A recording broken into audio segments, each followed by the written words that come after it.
Story number 1. What are going to do, fire me? I was shopping at Target. Mind you, I was wearing a blue shirt and sweatpants. Nothing close the red and khaki that we all know. It was slow with very few people. A total Karen comes around the corner with a very rude and loud "Excuse me." I ignore her since there's no reason why I would need to acknowledge her. She comes closer to me while shoving my cart down the aisle and says, "I need you to grab that box for me now." I just laugh at her and say no. I'm short, 4 feet 11 inches, but would try to help a stranger reach the highest shelves item if they asked kindly, but this lady was just too rude to engage. Anyways, she says, "You're just standing there going back and forth in the aisles pretending like you're busy." I told her, and at this point I'm thoroughly amused by her absurd and rude demeanor. Duh. I gotta do all my shopping while I'm here. I'm not going to go home without the stuff I need, and of course she proceeds to say, "Listen, young lady, you're not gonna get away with speaking to me like that." The young lady was the most amusing because it was absolutely an on-brand condescending thing to say, so, I told her, "If you can find my manager you should tell them that, I bet she won't have a problem with me shopping right now." So, she storms off like I had hoped at this point. I decided that it was time to find out if she found my manager. She found a manager and I walk near them. She points at me and tells the person, "That's her." She was disrespectful and refused to help me so she can shop. I had to give it all I had to not bust out laughing. The manager said, "Ma'am, she is a customer here as well. She does not work here." So, instead of admitting to being a jackass, she asked, "Well then why did you try to tell me to get your manager?" I simply and calmly said, "The offer still stands, go out and find my manager and tell them everything." Megan, manager's name tag, isn't my manager. I was proud of myself for this one. I get passive-aggressive and sometimes rude when people are like this, and I end up regretting it later and wishing that I had more tact. My calmness in the situation pissed her off the most, I believe. It got me thinking a few days afterwards as well. I live in a touristy destination, and while most people are delightful, there is a small population of out-of-touch people who think that everyone is there to serve them. But I suppose that is the case everywhere. But these people were particularly on my mind at this moment. I was shopping at the local grocery outlet for some batteries, quick trip. I'm browsing batteries and looking at my options as this one lady passed 3 employees to bark and order at me over not being able to find a ladle. Now, grocery outlet is one of those stores that may or may not have odds and ends like ladles, and that's just the nature of it, but I digress. I think the barking triggered me, so I said, probably a little too rudely, "What makes you think I work here?" She tried to pretend like she didn't just bark something at me and started to walk away. So I said, "No, I want to know what about me made you think that shopping is the last possible reason I could be here right now?" She walked away sheepishly. I get a phone call from my partner a few minutes later while I was waiting in checkout and tell him what had just happened, as she and her family are in line behind me.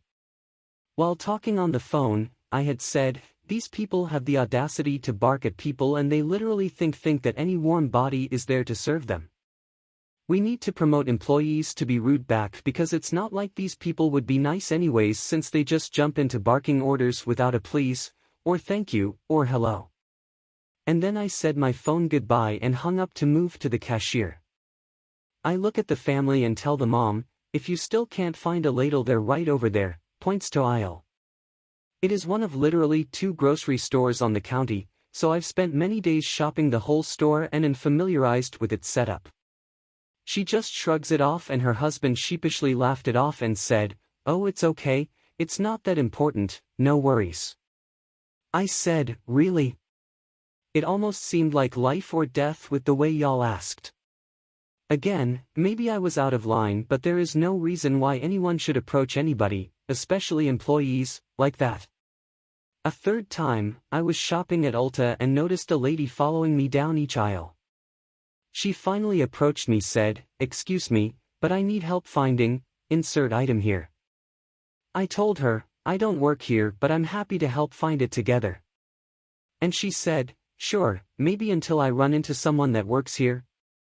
And we proceeded to browse a couple of aisles and had a lovely brief discussion about our favorite skincare items. So, it's not being asked for help or thinking that I work there, but how it is asked.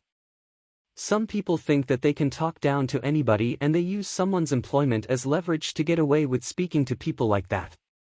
I support, as someone in the service industry as well, a movement to not necessarily be rude to customers but to mirror their behavior. Take away their power. I'm not even bothered if someone is short with me or even not cordial, but don't be straight up rude. TLDR, it's not the ask but how it's asked, don't be rude. Story number 2. Fire this person that doesn't work here because they can't help me. Hey everyone, got a short but sweet little story for you from the other day. So I was shopping in my city and went into a small business store there that I like to get my dice and tabletop games at. I frequent this store pretty often and have become acquainted with the owner. We chat during my visits, and as I am one of those, I put the items back on the shelves after I am done looking at them type of person. It is understandable that this lady might have confused me with an employee. Quick info, the owner only has one employee, who wasn't in that day, and the store isn't too big, easily manageable for one person alone, no uniform, just name tags. Following conversation ensues. Lady, I am looking for game, don't remember exactly. Me, don't think they have it here, but lady cuts me off. Lady, then where can I get it?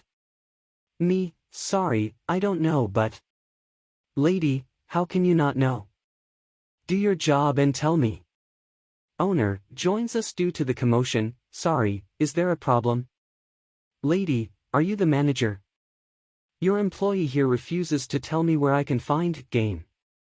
You should fire them. Owner, looks at me, smirks, best customer care voice, ope, you are hired. Lady, confused. Me, catching on, oh, cool thanks. Owner, you refused to help this lady? Me, sure did.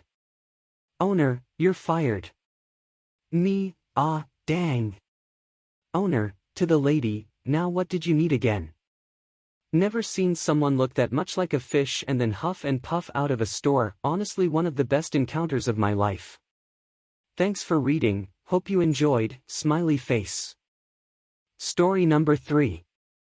Didn't get the memo? I have literally just ended a phone call that I really didn't expect. There I was sitting reading a book when my mobile phone rang. I was somewhat surprised to see the caller name that popped up but answered and started the conversation with, hello, I didn't expect to hear from you, and was met with a very curt response, you're on speaker and I've got client name here with me. I need an update from you on project. I was a bit surprised by this and said, sorry, I can't help you with that, have you asked colleague? I was about to carry on when I was interrupted with, don't you understand, the client is here and I need an update now. This is not acceptable. I let him rant on for a few more sentences and then said, can I just stop you there? Not only will I not be giving you an update, I can't give you an update. Not only am I not working on that project, I don't work for the company anymore. You were copied in on my resignation email. It was so satisfying to put the phone down on this guy. I actually left the company back in 2022. Story number 4. I guess we're shopping together now. I'm very tall, and because of that, I get asked to pull things down at the grocery store pretty regularly. I don't normally mind, it doesn't bother me. One day I was going down the aisles and I felt a little hand on the back of my arm. I turned around and nobody was there. I looked down, and there was the tiniest, oldest lady I've ever seen. Like, she and Methuselah were in diapers together. Hi. I squeaked out. But she didn't say anything. She wrapped her hand around my wrist, and we went for a freaking walk. She very daintily dragged me around the store while I pushed her cart, and she pointed at things and I put them in her cart. She never spoke to me. I don't know if she couldn't, or didn't know English, or was disabled, or something. We just went down every aisle until her basket was full. Then she pushed her cart away to the checkout, and that was it. Flushed face. Story number 5. I don't work here, he says from behind the counter. I am American. One of my friends, we'll call her Jade, lives all the way in Old Blighty. Despite being friends for a long time, we had never met. Through a stroke of crazy luck, I got to go to London and meet her, but I was only in London for a day. We did typical tourist sites before I noticed a bookshop at the corner of a street. Now, I'm a big fan of local bookstores, and I wondered what neat books they might have that are hard to get my hands on in the US. So in we go, looking around. The bookshop sells all manner of used books, many of which are pretty old by American standards. We finally make our selections, a book on the Second Punic War that was published in 1883 and a book from 1938, both of which were selected almost entirely for their age, and head to the front. As I'm checking out, I strike up conversation with the man checking me out. I ask him how long he's been working there. I don't work here, he tells me. I start laughing, but he's dead serious. You don't work here? No. Before I could ask a follow-up, he finishes checking us out. He gives us free bookmarks. I left, utterly perplexed.